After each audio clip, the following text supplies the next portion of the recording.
Buenos días, hermanos, ¿cómo están? Ustedes a su casa, mi casa, camino de santidad. Me da muchísimo gusto tenerlos aquí. Así como dijo el hermano Juan, por favor, aparten el día 17 de noviembre, ¿verdad? O sea que estamos a, ¿cuántos? 3 domingos. Bueno, 2, ¿verdad? Ya 2 domingos, ¿verdad? Entonces, por favor, apártenlo. Reserven ese día, no me digas que tienes otro compromiso, porque por eso lo estamos anunciando con demasiada anticipación. ¿Ok?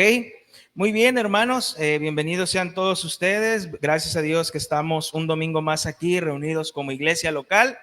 ¿Y qué les parece si ponemos este tiempo en las manos del Señor? Vamos a orar para que sea el Señor guiándonos en esta reunión, en este estudio. ¿Sale? Bendito Dios y Padre, nuestro Señor Jesucristo, te damos gracias, Dios. Gracias por este día que nos permites poder estar aquí una vez más reunidos como iglesia local. Gracias por la vida de cada uno de mis hermanos. Señor, en esta mañana te pedimos que tu Espíritu Santo hable a las vidas de mis hermanos, así como has hablado a mi vida a través de este estudio, Señor. Yo te pido, Padre, que nos ayudes y nos podamos dar cuenta en las cosas que estamos fallando como iglesia, en las cosas que estamos fallando, Señor, como hermanos en la fe. Queremos agradecerte solo a ti, vivir para ti. Queremos tenerte como nuestro único Dios verdadero. Gracias, Padre eterno y glorioso. En el nombre de Cristo Jesús. Amén. Ok, hermanos, seguimos con nuestra serie Aprendiendo para Enseñar. Esa es nuestra serie en la cual hemos estado estudiando estos domingos, Aprendiendo para Enseñar. Y el domingo pasado entramos a estudiar ya de lleno la ley moral de Dios, los 10 mandamientos. Y veíamos que los mandamientos de Dios tienen exigencias, pero también tienen prohibiciones, ¿verdad? Los mandamientos tienen exigencias y prohibiciones. Y esos mandamientos son para nuestro bien, ¿verdad? Dios quiere que al momento de que nosotros estudiemos sus mandamientos, tengamos un cuidado, lo hemos estado diciendo a través de todos estos domingos, de no caer en un legalismo, ¿verdad? De no caer en legalismo.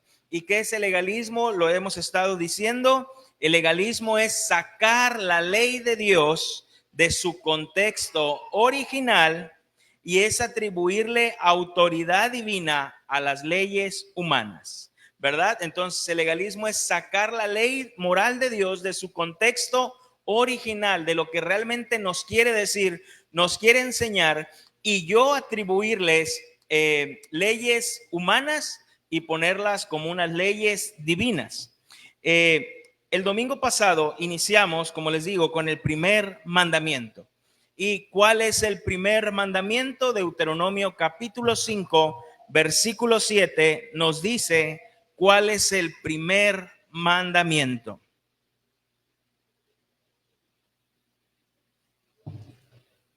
Deuteronomio capítulo 5, versículo 7. No tendrás dioses ajenos delante de mí. Otras versiones dicen, no tengan otros dioses aparte de mí, no adores otros dioses además de mí. Y el domingo pasado decíamos que el hombre caído tiene una distorsión errada, una imagen distorsionada de Dios. También vimos cómo no deberíamos de olvidar cómo Dios había sacado el pueblo de Israel de la mano de los egipcios, y decíamos que los egipcios tenían más de 2000 deidades, ¿verdad? En las cuales adoraban. Era un pueblo politeísta, ¿verdad? Entonces tenían muchos dioses y el pueblo de Israel tenía que ser monoteísta, solamente tener un Dios. Entonces también vimos que hay verdaderos adoradores porque adoran a un Dios verdadero, pero también hay falsos adoradores porque adoran a un Dios falso. Veíamos que nuestro Dios es único. También veíamos que nuestro Dios es celoso, y vimos las consecuencias que vivieron aquellos que fueron hallados culpables por haber adorado a otros dioses. Y como yo les decía también el domingo pasado, yo no veo a Dios hablándonos en los 10 mandamientos como muchos padres hablan hoy a sus hijos, ¿verdad? Para no hacer un daño psicológico en ellos o causarles traumas, ¿verdad? Hay que hablarle a los niños nada más siempre bonitos, porque si no los vamos a herir. No, yo veo al Señor hablándonos en sus 10 mandamientos con firmeza, ¿verdad? Con firmeza, y en las negaciones, decíamos, en la disciplina y hasta en su amor, la disciplina podemos ver el amor de Dios. Entonces, hermanos, ahí en los 10 mandamientos vemos el amor de Dios y vemos esas exigencias y esas prohibiciones. Y hoy vamos a adentrarnos, hermanos, en las exigencias que nos pide este primer mandamiento: no tendrás dioses ajenos delante de mí. Y vamos a encontrar esto. ¿Qué se exige en el primer mandamiento? ¿Qué exigencias podemos encontrar en este primer mandamiento cuando el Señor nos dice: no tendrás dioses ajenos delante de mí? El primer mandamiento exige de nosotros que conozcamos y reconozcamos que Dios es el único Dios verdadero, que es nuestro Dios, que le adoremos y glorifiquemos como corresponde. Repito, ¿qué nos exige el primer mandamiento? Exige que nosotros le conozcamos, le reconozcamos que Él es el único Dios verdadero, que es nuestro Dios, y que le adoremos y glorifiquemos como corresponde. Hermanos, entonces podemos ver aquí que es nuestro deber conocer a Dios. Es nuestro deber conocer a Dios. En Primera de Crónicas, capítulo 28, versículo 9.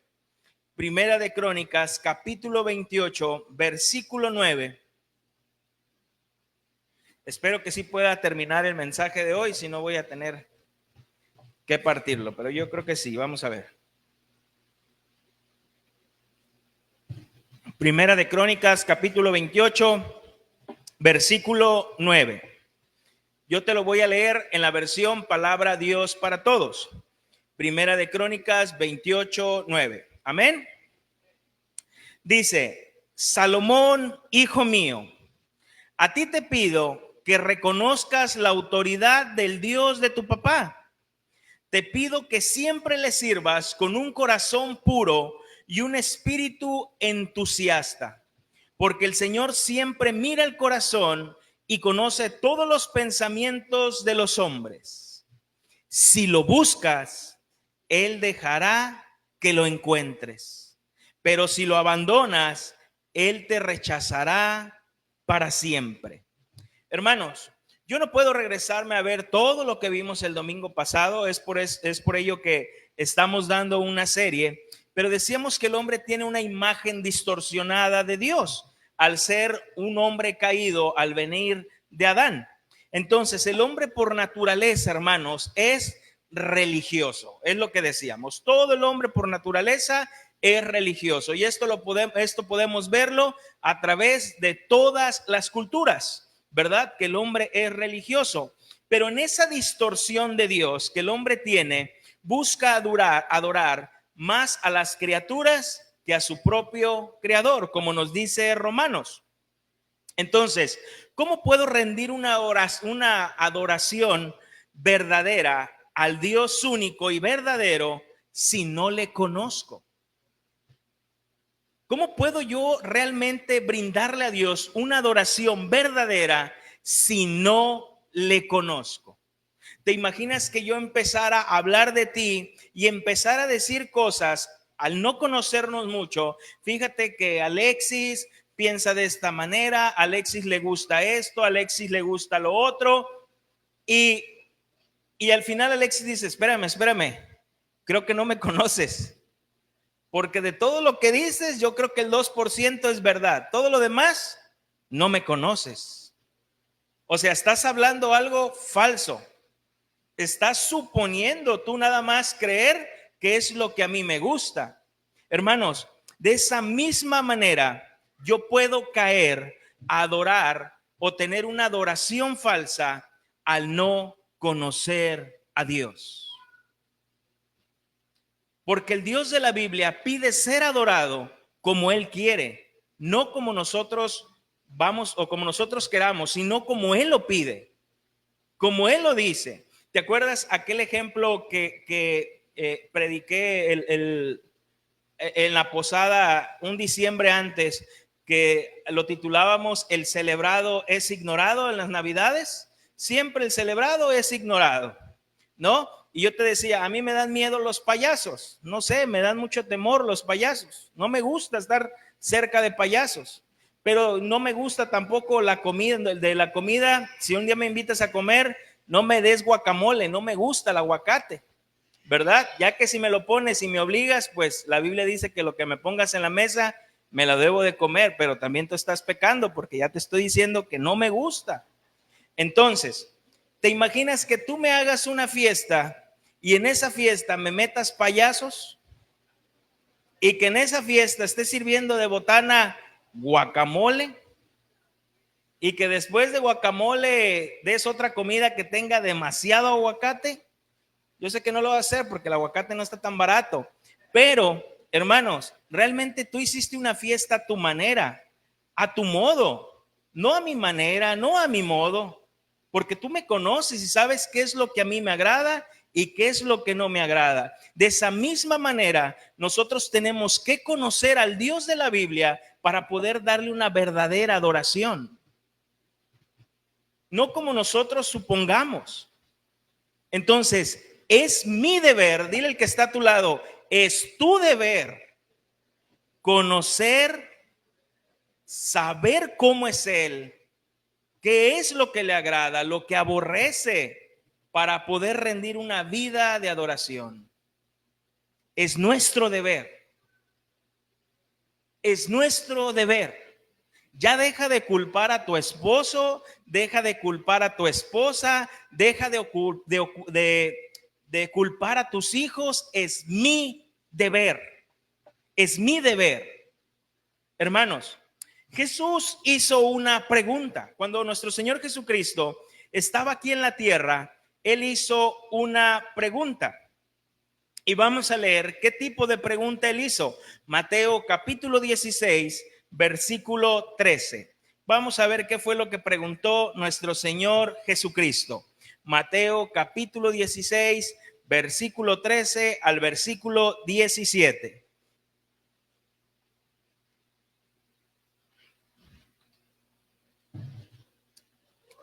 Amén.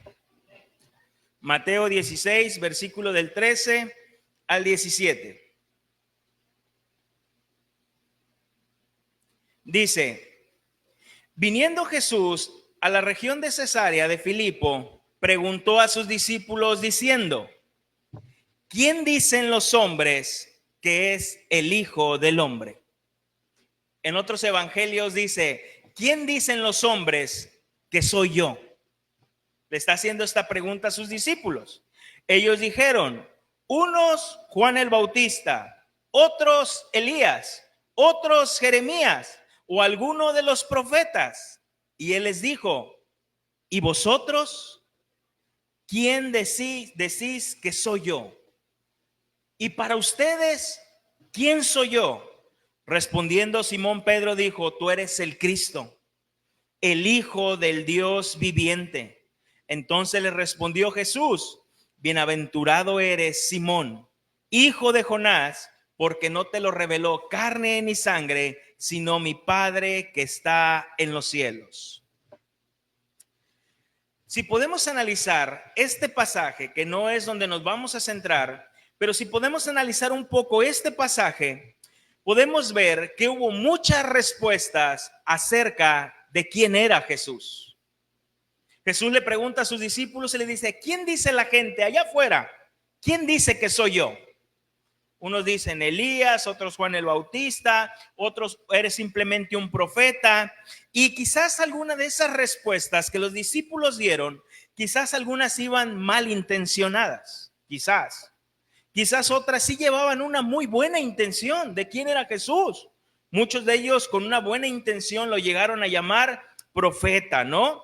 Entonces, y estas mismas respuestas las podemos ver a lo largo de los años y lo podemos ver en la actualidad, cómo la gente tiene diferentes respuestas de quién es Dios, de quién es Jesús. Algunos dicen que Jesús, tú les puedes preguntar y le dicen, ¿para ti quién es Jesús? Algunos te pueden decir, para mí Jesús es alguien inventado nada más por el hombre. Para mí Jesús es un ser supremo. Para mí Dios es el universo. ¿Has visto esas personas que publican y dicen gracias al universo? Como si el universo tuviera vida, como si el universo tuviera poder. Pero creemos en esa ley de la atracción. Lo que tú pienses, lo que tú declares, lo que tú digas, el universo te lo va a dar. Ok, también algunos dicen, no, pues Jesús nada más era un profeta, era un líder religioso, era un hombre muy sabio, dicen, ¿no? De hecho, el Islam tiene a Jesús como el profeta, como el hombre sabio, ¿no? Quizás otros dicen, cayendo en un engaño y con unas respuestas malintencionadas, dicen que Jesús es alguien que engañaba, Jesús es alguien que mintió. Y algunos hasta se atrevieron a hacer una novela y escribir que Jesús era un simple hombre que tuvo hijos con María Magdalena y que sus hijos aún tienen descendencia y se puede encontrar esa genealogía. Y podemos ver muchas barbaridades acerca de quién es Jesús. Pero en esas respuestas que daban acerca de Jesús, el Dios encarnado, podemos ver que las personas creían conocerle. Las personas creían conocerle. Pero esas respuestas de las personas nos dejaban ver con mucha claridad que realmente no le conocían. Porque Jesús iba más allá de lo que ellos decían que él era. Y repito, no conocer a Dios nos puede llevar a una adoración falsa. Pero Jesús no le causa nada lo que la gente piense de él allá afuera. Jesús se enfoca en sus discípulos y le dice, ¿y ustedes quiénes dicen que soy yo? Una cosa es lo que el mundo diga allá afuera, porque no me conocen, no saben quién soy. Pero ustedes, ¿quiénes dicen? ¿Qué dicen que soy yo? ¿Quién soy yo para ustedes? Y el apóstol Pedro da esa acertada respuesta, que era una respuesta correcta, y le dice, tú eres el Cristo, tú eres el Hijo del Dios viviente, aquel Mesías profetizado, eres Dios con nosotros, el Emmanuel. Ese eres tú. Y Jesús le dice, bienaventurado eres Simón, hijo de Jonás, porque no te lo reveló carne ni sangre, sino mi Padre que está en los cielos. Hermanos, y esto es algo impactante, esto es algo con mucha profundidad. Jesús no le dice a Simón, qué bárbaro eres, qué inteligente eres, Simón. Nadie como tú vas a ser la cabeza de la iglesia. No. Jesús le dice, bienaventurado eres, porque esto no te lo reveló ni carne ni sangre, sino mi Padre que está en los cielos. Y podemos encontrar aquí que para nosotros poder conocer a Dios, quién es Cristo y su obra redentora, no depende de tener sabiduría humana, no depende de conocer mucho sobre este mundo, ni ser filósofo, ni ser científico, ni ser el hombre más sabio sobre la tierra. Jesús da una palabra clave. Esto viene de revelación del cielo. Esto fue revelado por mi Padre. por medio de su Santo Espíritu. Por eso dice el versículo que comenzamos leyendo: si lo buscas, si clamas por conocerlo, Él dejará que lo encuentres. Eso le dijo David a Salomón cuando ya estaba a punto de morir. Hijo, por favor, si tú buscas al Señor, si tú clamas por conocerlo, Él dejará que lo encuentres. Dios no juega a las escondidas, porque al que Él viene, no le echa fuera. Si en esta mañana yo te preguntara, ¿quién es Dios para ti?, ¿qué me contestarías? Si en esta mañana yo te dijera, hermano, para ti, ¿quién es Dios?, ¿qué me contestarías? Quizás algunos dirían, es alguien que te ama. No importa cómo vivas, no importa lo que hagas, Él siempre te va a amar. Quizás otros dirían, Dios para mí es alguien que está tan interesado en arreglar tus problemas matrimoniales, que está tan interesado en arreglar a tus hijos, en sanarte de esa enfermedad. Qué corto pensamiento tienes de Dios. Si tú reduces al Dios de la Biblia en que nada más está interesado en hacer el bien en las cosas materiales. Tenemos un concepto de Dios errado. Ya les había comentado esto hace algunos meses. Estaba viendo una entrevista que le hacía a Aislinn Derbez, la hija de Eugenio Derbez, a alguien que proclama ser cristiano, que se llama Daniel Aviv o Javif, no sé cómo se pronuncia. Y haciéndole esta entrevista, porque él se proclama como cristiano y dice ser cristiano, hizo un video tan famoso que tristemente algunos cristianos lo andaban hasta publicando y compartiendo y le ponían gloria a Dios, amén. Y de verdad para mí era triste al ver cómo compartían ese video y la gente y mismos cristianos lo ponían como compartir. No soy religioso, se llamaba su video, que dura 9 minutos. Y ese video de 9 minutos, él en ese video dice, Daniel, ¿qué religión eres? Y él empieza a hablar y dice, yo no soy prácticamente de ninguna religión. Yo soy de los que ama al prójimo, yo no soy de los que agarra bibliazos a las personas, yo no soy del que juzga a nadie, yo soy el que abraza a todos, yo soy esto, yo no estoy nada más en 4 paredes de la iglesia, a mí la iglesia no esto, no lo otro, bla, bla, bla, y la gente ponía amén. Gloria a Dios. Hermanos, y en esta entrevista que Aislinn Derbez le hacía a él, ella le pregunta, ¿de dónde sale este Dios?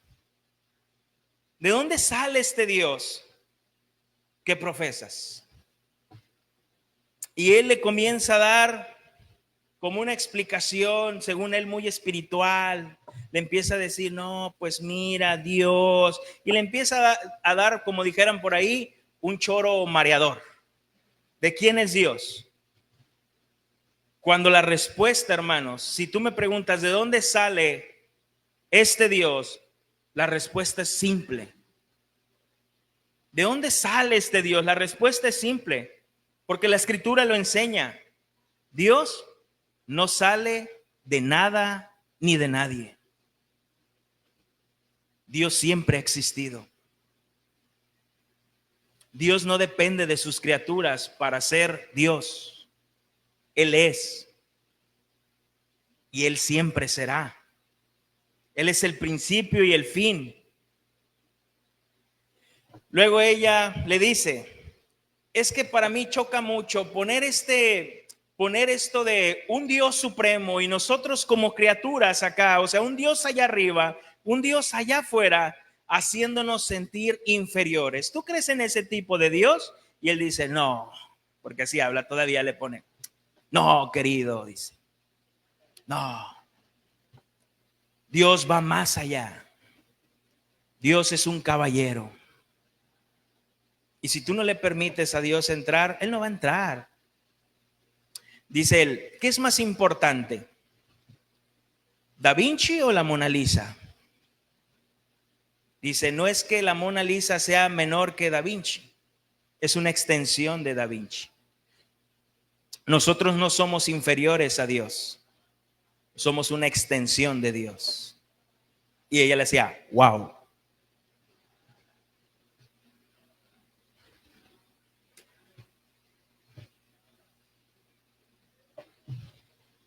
Espero que estés de acuerdo conmigo que este hombre dice conocer a Dios, pero no conoce a Dios. Porque yo sí soy inferior a Dios. Porque yo soy una criatura del Señor, que por su gracia y su misericordia me ha adoptado como su hijo. Pero Él es mi creador, Él es mi Padre, y yo no puedo igualarme a Dios. En Jeremías capítulo 9, versículo 23, recuerden que esta exigencia, que este mandamiento nos hace, este mandamiento nos exige que nosotros le conozcamos, y no solamente que le conozcamos, sino que también le reconozcamos. Entonces, Jeremías capítulo 9, versículo 23, de conociendo al Señor. Jeremías capítulo 9, versículos del 23 al 24 dice, así dijo Jehová, no se alabe el sabio en su sabiduría, ni en su valentía se alabe el valiente, ni el rico se alabe en sus riquezas, mas alabes en esto el que se hubiere de alabar, en entenderme y en conocerme que yo soy Jehová, que hago misericordia, juicio y justicia en la tierra, porque estas cosas quiero, dice Jehová.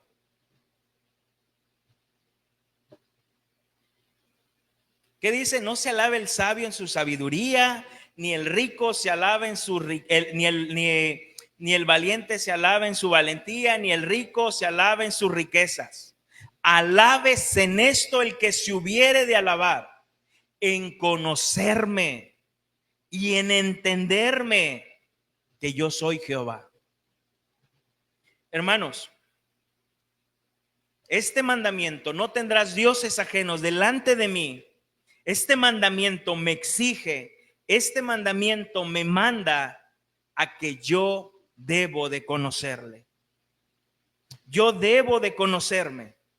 Y cuando encontramos aquí, dice esta palabra que dice, alábese aquel que hubiese de alabarse en conocerme. Esta palabra conocerme viene de una palabra hebrea que se traduce yadá. Esta palabra hebrea es yadá, que quiere decir con el intelecto y la práctica. Alabes en esto el que hubiese de alabarse, en conocerme, que me conozca intelectualmente, pero no solamente ahí, que lo lleve a la práctica. Por eso leíamos que este mandamiento nos exige conocerlo y reconocerlo. Conocerlo y reconocerlo. Porque no me basta simplemente intelectualmente conocer a Dios sin llevarlo a la práctica, sin reconocerlo, sin reconocerlo en la práctica. Hermanos, la Biblia es muy clara y la única forma en que se puede ver si realmente una persona conoce a Dios no es por el intelecto, no solamente por el intelecto, sino por ¿dónde más? Por sus frutos. Jesús dijo algo muy claro, por sus frutos los conoceréis. No dijo, como ustedes hablen de Dios en la calle, como ustedes hablen de Dios en la congregación, como ustedes prediquen, como ustedes oren, como ustedes levanten las manos en alabanza, vamos a ver si son cristianos. No, él dice, por sus frutos los conoceréis. Y en otra, esa palabra frutos es por tu carácter.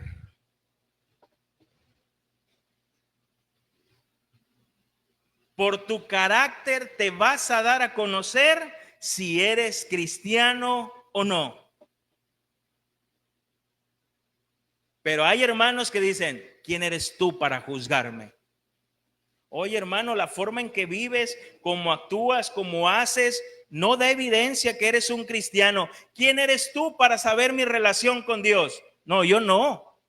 Pero tus frutos hablan mucho, tus frutos gritan que no eres cristiano. No hablan, gritan que no eres cristiano. Hermanos, hay mucha gente que en el intelecto conoce a Dios.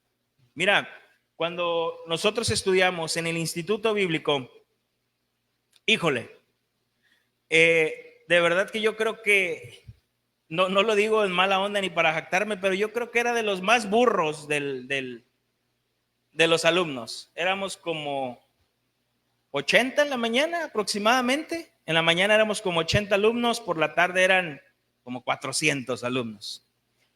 Nosotros íbamos en el turno de la mañana y yo era muy malo para memorizar versículos, pero tú veías a unas personas ahí que tú les preguntabas acerca de Dios, de un tema, y te lo desglosaban así, y tú decías, órale, wow, qué bárbaros.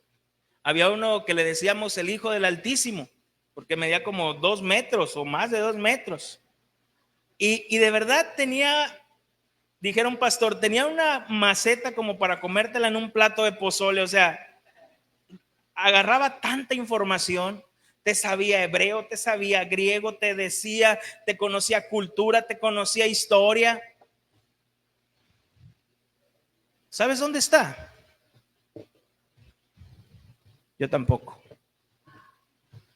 Lo último que sé es que había negado al Señor.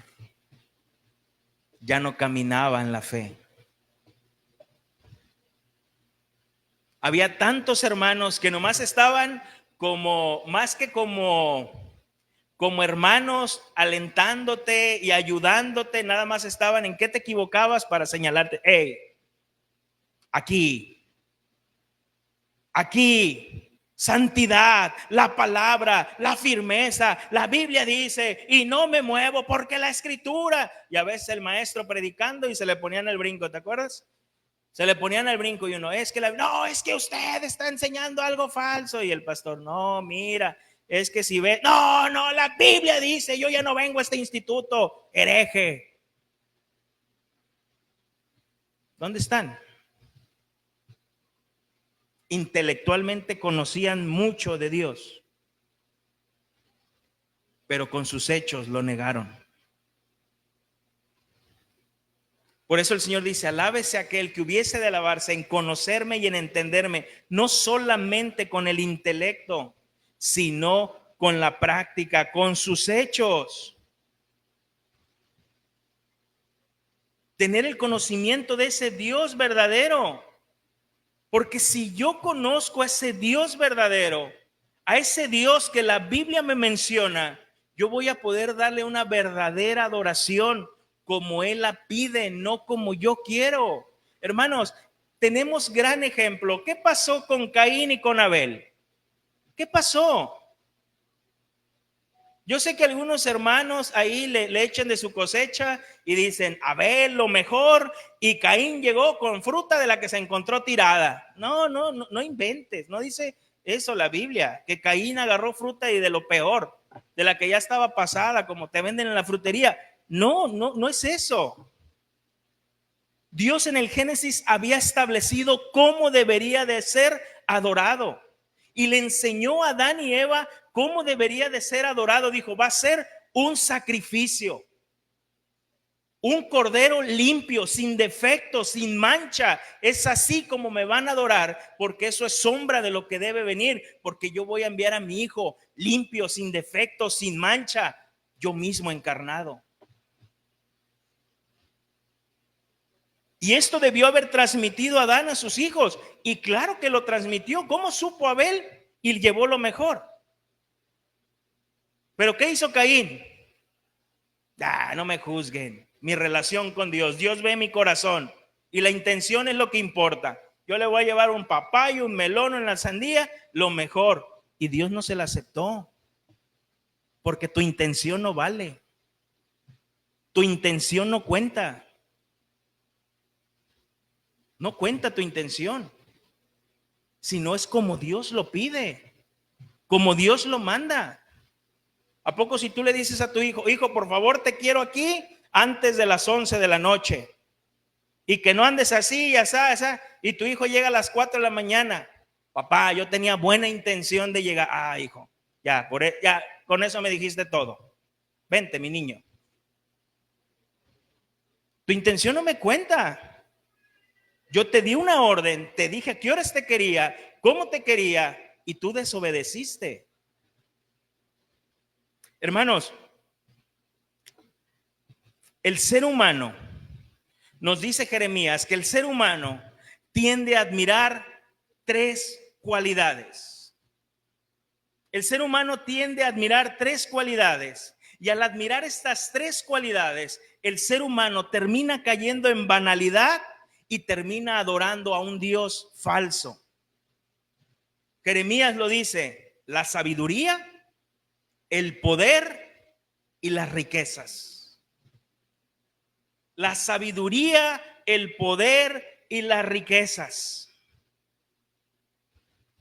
Alábese esto el que se hubiere de alabar, no en su sabiduría, no en su poder, no en su riqueza, porque si llegas a tener algo de eso, es dado por Dios y es para Dios. Ese es el fin principal del hombre. ¿Cuál es el fin principal del hombre? Glorificar a Dios. Y en esta sabiduría, cuando el hombre se alaba en su sabiduría, cree conocerlo todo. Cree conocerlo todo, teniendo respuesta para todo. Se cree más sabio que Dios y tienen mejores respuestas que el mismo Dios, o creen tener ellos esas mejores respuestas que Dios. Creen que los principios de Dios son anticuados, pero solo caen en la necedad, porque su Dios es su sabiduría, no el Dios de la Biblia. ¿Qué enseñan hoy? ¿Para qué te casas? ¿Para qué te casas? No te cases. No sirve casarte, no, mira, vive en unión libre, haz lo que... No. ¿Para qué? Mejor, si no se entienden, se separan. Eso no enseña la Biblia. La Biblia nos enseña a ser uno para siempre. Hasta los pingüinos lo saben.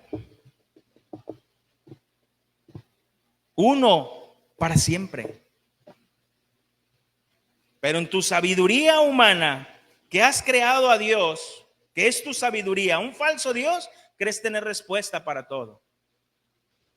¿Tú crees cómo se debe de adorar a Dios?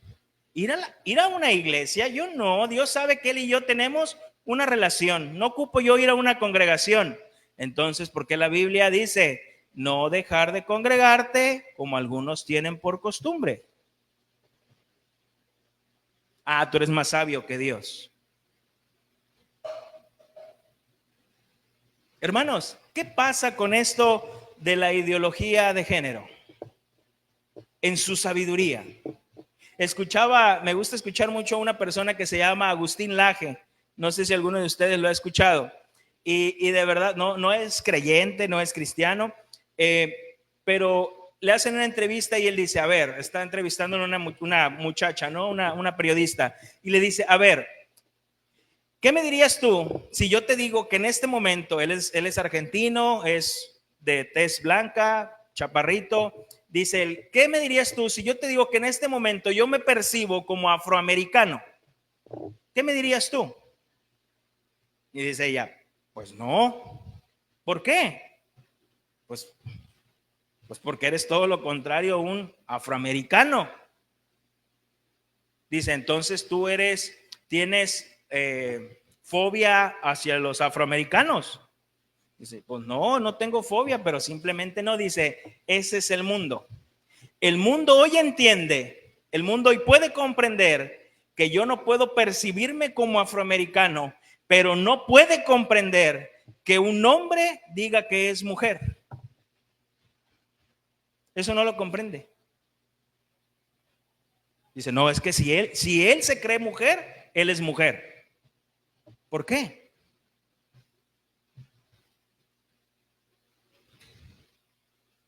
Pero están envanecidos en su Dios de la sabiduría y dicen, pero es que es así. Oye, pero la genética dice, la ciencia dice, eso no importa. Eso es algo impuesto por el patriarcado, porque esa es la frase de hoy, ¿no? El patriarcado. Eso es algo impuesto por el patriarcado. ¿Cómo, hermanos? ¿Creemos tener más sabiduría que Dios? Cuando Dios estableció varón y hembra. ¿Cómo? Pero el hombre se alaba en su sabiduría, no en el conocimiento de Dios. También habla de la valentía o del poder. Son personas con un corazón orgulloso, creyéndose más poderosos y grandes que Dios. Con su poder pueden hacer lo que quieren y no hay nadie que los detenga. Su valentía está basada en su poder y creen que todo lo han ganado con sus fuerzas. Las personas poderosas, no les puedes decir nada, no les puedes... ¿Sabes quién soy yo? Oye, ¿sí sabes quién soy yo? Pues si no sabes tú, menos yo. ¿No? O sea, ¿cómo? ¿Creen que podemos hacer lo que quieran, lo que hagan? ¿Se acuerdan, hermanos? Hace algunos años teníamos un gobernador. A su hijo le gustaba correr en los arrancones, le gustaba correr carros. ¿Sabes qué hacía tránsito? Se ponían cerrándole la madero para que el joven pudiera correr en la madero. ¿Quién le decía algo? ¿Quién le decía algo? Si mismo tránsito le ayudaba. ¿Quién?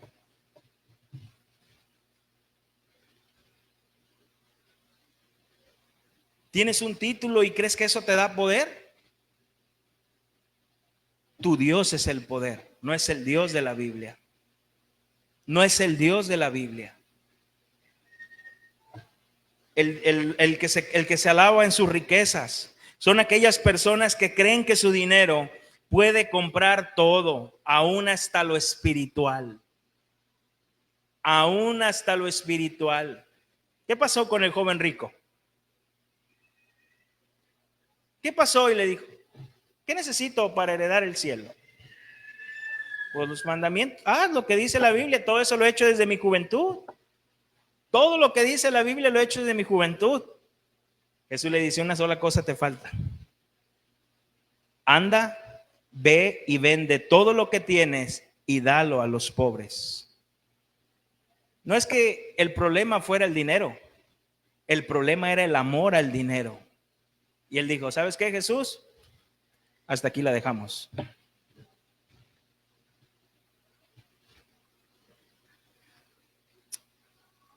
Hermanos, ahora hay muchos predicadores, tristemente lo digo, en la iglesia evangélica hay muchos predicadores que miden el conocer a Dios con las riquezas. ¿Estás bien económicamente? Estás bien con Dios. ¿Estás mal económicamente? Estás mal con Dios.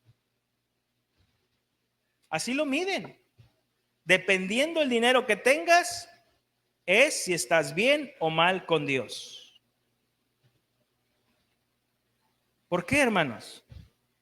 porque su Dios es el dinero. Si tú vas a una congregación donde solo se predique del dinero, de pacta con Dios, no importa, es una ofrenda de fe, no importa que en este momento no tengas que comer, tú da, agéndalo por fe. Su Dios es el dinero, no es el Dios de la Biblia. No lo es. Si tú vas a una congregación donde el pastor tiene más a los ricos aquí y a los pobres acá, su Dios es el dinero, no es el Dios de la Biblia. No es el Dios de la Biblia. Hermanos, sin embargo, Dios establece como prioridad más alta el conocerlo.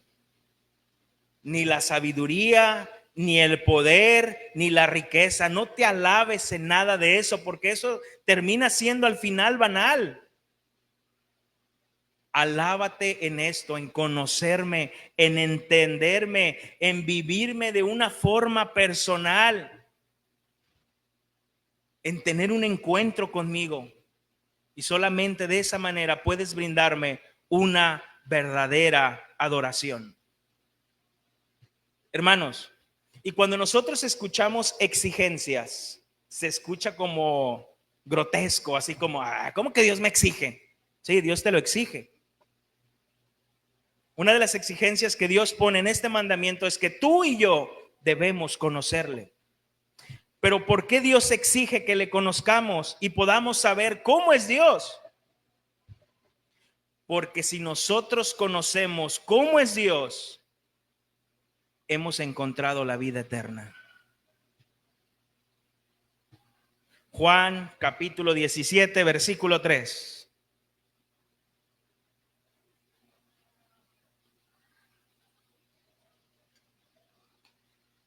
¿Ves cómo esas exigencias son para nuestro bien? Si nosotros conocemos cómo es Dios, hemos encontrado la vida eterna. Juan 17, 3. Hablando nuestro Señor Jesucristo dice, y esta es la vida eterna, que las personas canten bonito en la alabanza, ¿no? Que las personas hablen en lenguas, que hagan señales y prodigios, ¿no? Claro que no. Y esta es la vida eterna, que te conozcan a ti, el único Dios verdadero, y a Jesucristo, a quien has enviado. Que te conozcan a ti, el único Dios verdadero, y a Jesucristo, a quien has enviado. Hermano, pero ¿cómo la gente conocerá de quién es Dios? Lo dice Romanos, ¿no? ¿Cómo sabrán de Dios si no hay nadie que les predique? ¿Cómo la gente conocerá de Dios si tristemente en muchas iglesias llamadas cristianas ya no se predica del carácter de Dios, ni de sus cualidades, ni de sus atributos, hermanos? Y eso es triste. Si en una congregación, si nosotros ponemos miércoles de sanidades, ven, y oramos por un milagro, tenemos lleno. Pero si ponemos miércoles de sanidades, ese miércoles tenemos lleno. Pero si ponemos miércoles, vamos a hablar sobre el carácter de Dios, no tenemos tan lleno. ¿Por qué? ¿Por qué, hermanos? ¿Por qué la gente tiene tan religiosa ahora las personas que hablan de la santidad de Dios, de los atributos de Dios, del carácter de Dios? ¿Y por qué tienen una congregación donde no se habla nada de eso? De como una iglesia padre, buena onda. ¿Por qué tenemos que una iglesia padre y buena onda, no tan aburrida, es aquella que tiene una alabanza prendida, no a uno tocando el piano y así como canciones no tan movidas? ¿Por qué tenemos tan padre una congregación donde el pastor solamente predica 20 minutos y no usa tanto la Biblia, solamente usa un versículo? Pero alguien que dura 1 hora 10, qué aburrido. ¿Por qué? ¿Por qué? Me decía una hermana aquí de la congregación, pastor, me están invitando a una congregación, me invitaron. Ah, sí, sí, me dice, por si quieres ir. Y le digo, ah, qué bien, me dice, sí, dice, la persona que me invitó dijo, mira, esta congregación es nueva, rompe todos ¿cómo? Paradigmas, o sea, rompe todo aquello. En la alabanza está oscurito, aire acondicionado, luces, así, bien padre, se predica. En cuanto tú entras, se siente otra vibra, dice ella. Te invito. Aquí está, llegas al kiosco que está aquí arribita y le das así, como 2 locales. Se siente súper padre, dice. Es otro rollo. Te invito. Tantos años yo yendo a una congregación, pero cuando llegué ahí, se siente otra vibra. ¿Por qué, hermanos? ¿Por qué? ¿Dónde ha quedado ese temor y reverencia al Señor? ¿Por qué los hombres que se les da la oportunidad de tener un púlpito y hablar el evangelio, por qué predican más mensajes motivacionales, mensajes de superación personal, psicología, cursos, métodos, estrategias que reemplazan la teología y la doctrina de Dios? ¿Por qué? Hermanos, ¿qué cuentas le vamos a dar a Dios nosotros como pastores cuando estemos delante de Él? ¿Qué cuentas le voy a dar al Señor cuando me diga, Uziel, en tu vida te di la oportunidad de hablar a mi iglesia 1500 horas? ¿Qué les hablaste? ¿Qué le voy a decir? ¿Qué le voy a decir? Cuando iniciamos esta congregación, que éramos muy poquitos, el primer tema que di, les dije, hermanos, yo quiero predicar todos los domingos como si fuese el Señor que está en primera fila escuchándome. Que cuando yo diga, Dios dice esto, y que Dios nunca lo dijo, ¿yo dije eso?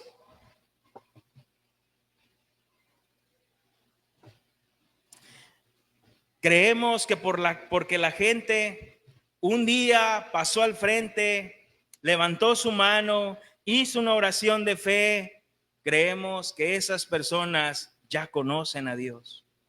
Y no es así, hermanos. No es así. Tenemos de verdad, hermanos, y no me va a alcanzar el tiempo, porque estamos viendo ahorita conocer y reconocer. No nada más estamos viendo lo de conocer. El próximo domingo vamos a ver lo que es reconocer. Hermanos, pero ¿por qué hemos rebajado tanto el evangelio? Cuando en la iglesia primitiva ser cristiano era dar tu vida por Cristo, y en la iglesia de hoy ser cristiano es levantar tu mano, cerrar los ojos y repetir una simple oración. ¿Por qué la iglesia primitiva ser cristiano era hacer un bautismo público y quizás era la última vez que te ibas a sumergir en agua? ¿Y por qué ahora tenemos que ser cristianos es venir todos los domingos a la congregación? ¿Por qué?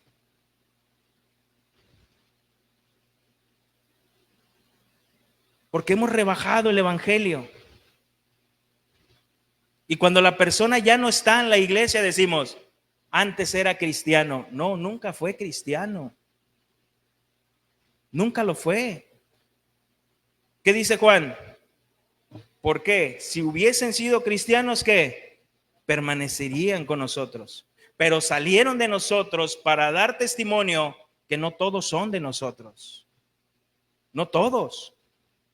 Oseas capítulo 4, versículo 6, ya estamos sobre el final. Oseas 4, 6.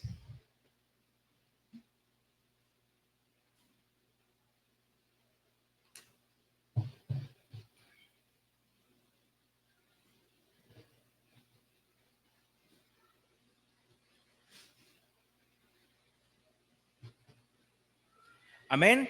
Oseas capítulo 4, versículo 6.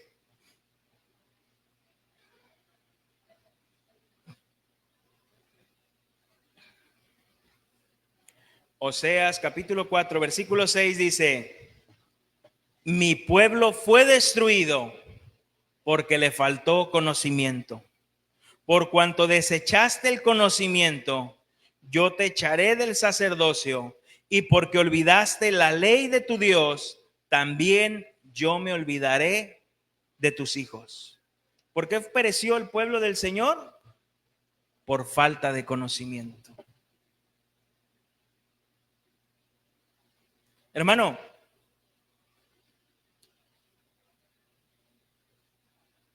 en algunas iglesias evangélicas, tú no puedes ser miembro de una iglesia si primero no tienes una entrevista con el pastor.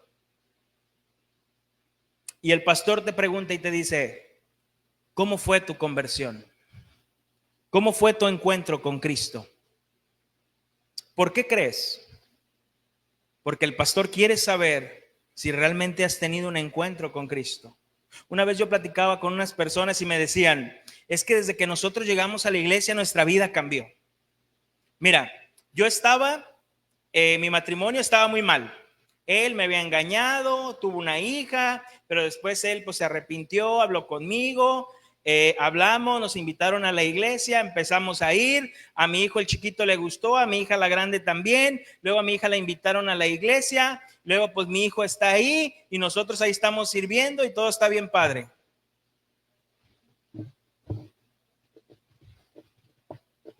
Eso lo haces en cualquier club social, en cualquiera. Hay clubes sociales que están muy padres y hay unos que tienen hasta alberca. Está padre eso, pero eso no me habla de una conversión. ¿Quién eres tú, Ciel, para decir quién sí, quién no? No, yo no soy nadie. Pero la Biblia es muy clara cuando una persona tiene una conversión, cuando tiene un encuentro con Cristo. El hermano Paul Washer pone este ejemplo, ¿no? Nos dice: si viene una persona en este momento, llega a la hora de la alabanza, llegó tarde y llega bien cambiadito, bien arreglado, y hermano, ¿por qué llegaste tarde? Y te dice: ¿qué cree, pastor? Luego no venía aquí por la avenida, me bajé el camión y pasó un tráiler y me atropelló. No, me aventó como dos cuadras. No, feo me atropelló. ¿Le creerías? Pero si el hombre viene y te habla y te dicen: está ya en coma porque lo atropelló un camión, ¿le creerías? Pues claro. Entonces, ¿por qué debo de creerte que eres cristiano cuando no hay frutos de cristiano?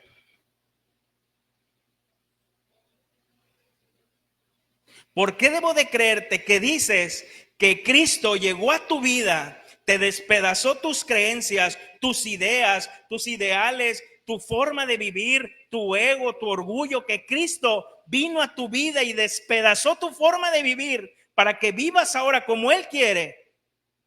Pero si no vives de esa manera, ¿por qué debo de creerte?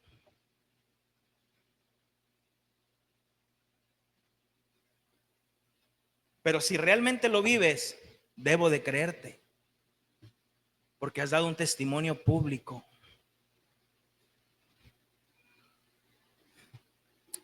Hermanos, regresemos a la Biblia para conocer a nuestro Dios y saber cómo es Dios, cómo Él requiere una verdadera adoración.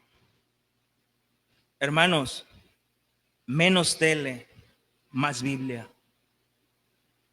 Menos Facebook, más Biblia. Menos celular, más Biblia.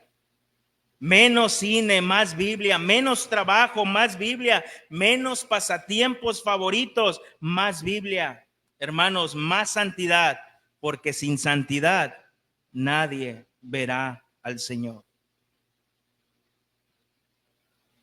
Nadie verá al Señor. Y yo sé que algunos dirán, uy, pastor, qué exagerado, tampoco inventes, ¿cómo que dedicarle tanto tiempo a la palabra? Creo que presionas mucho, que debemos estudiar, buscar, leer y hacer. No, pastor, no hay tiempo. Hermano, no buscas a Dios porque no te interesa conocerle.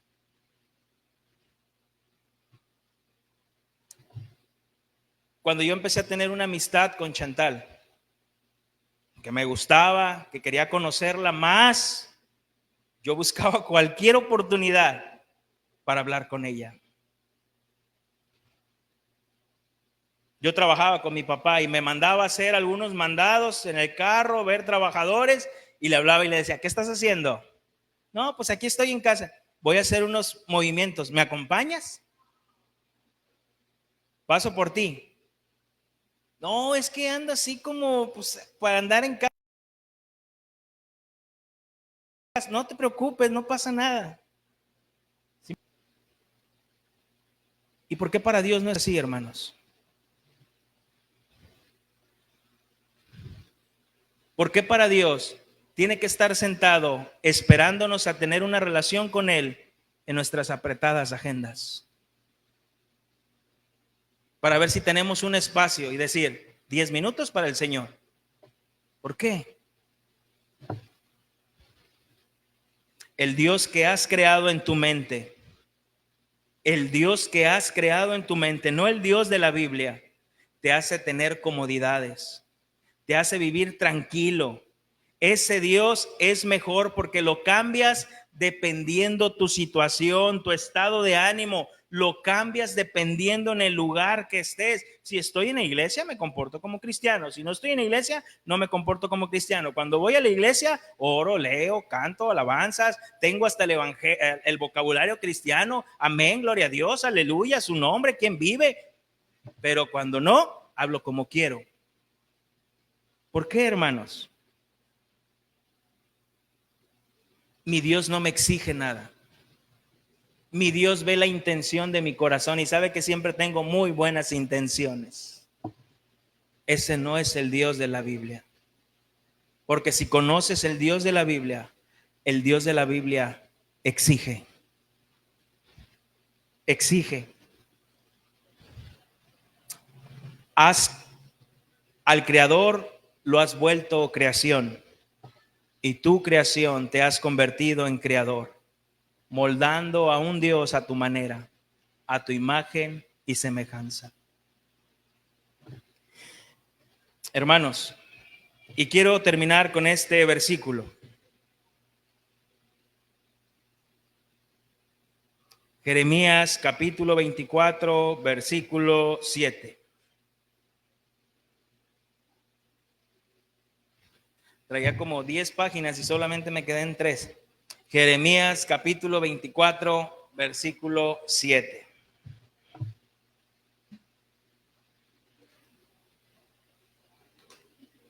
Amén. Jeremías 24, 7. Y les daré corazón para que me conozcan que yo soy Jehová. Y me serán por pueblo, y yo les seré a ellos por Dios, porque se volverán a mí de todo su corazón. Otra vez vemos aquí Dios, quien toma la iniciativa. Y yo les daré un corazón para que me conozcan. Pero soy yo. Hermanos, si tú y yo hoy conocemos y sabemos cómo es Dios, no es ni por nuestra sabiduría, no es ni por nuestra valentía y no es ni por nuestra riqueza. Es porque Dios nos ha dado un corazón para que tú y yo le conozcamos. El Dios incognoscible exige que le conozca. El Dios incognoscible exige que le conozca. ¿Qué es la palabra incognoscible? ¿Recuerdan? El no conocido. Dios no puede ser conocido o comprendido plenamente en todo su ser. el Dios incomprensible. El Dios incomprensible exige que le conozcamos. A ver, Uziel, no hay una ironía aquí. Dios pide que le conozcamos, pero dices que Dios es incognoscible, es uno de sus atributos. Incognoscible, el Dios incomprensible. No le podemos comprender porque nosotros somos criaturas finitas. Dios es infinito. El día que tú y yo comprendamos totalmente a Dios, dejó de ser Dios porque tiene un fin y Dios es infinito. Pero el Dios incomprensible pide que le conozcamos, pero es tan misericordioso y nuestro Dios es tan bueno que vino a revelarse en la persona de nuestro Señor Jesucristo. El Dios incognoscible lo podemos conocer en la persona y obra de nuestro Señor Jesucristo. Hermanos,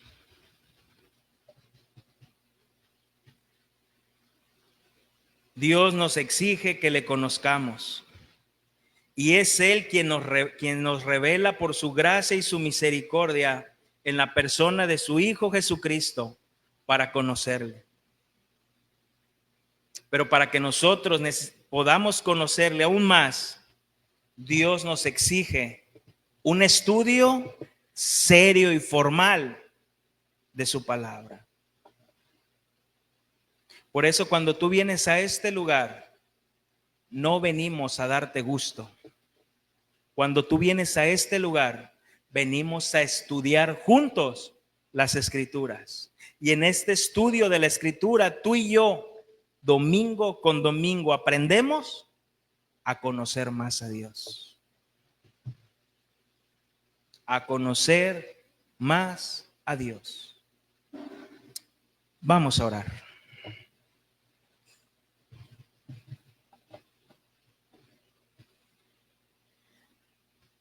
Bendito Dios y Padre, nuestro Señor Jesucristo.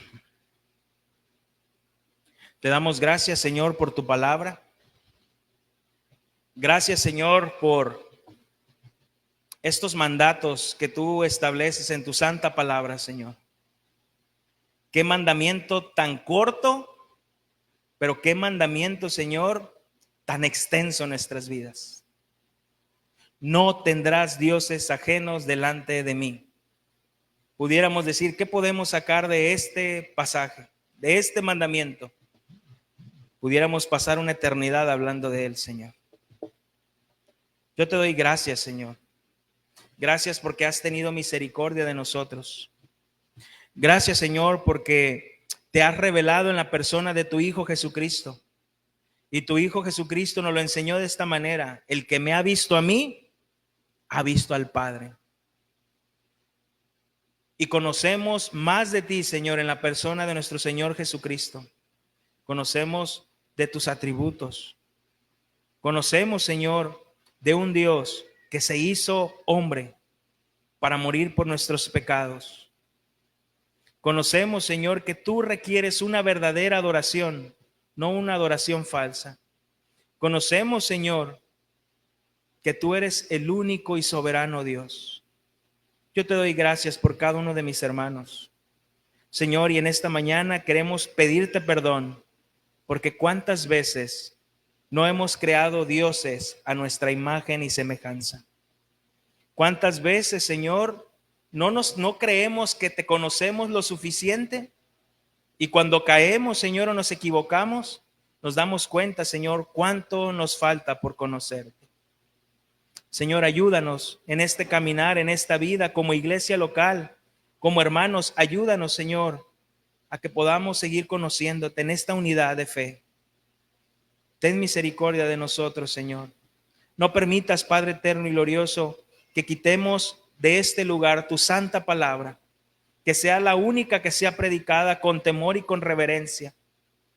No métodos, no superaciones, sino tu santa palabra, Señor.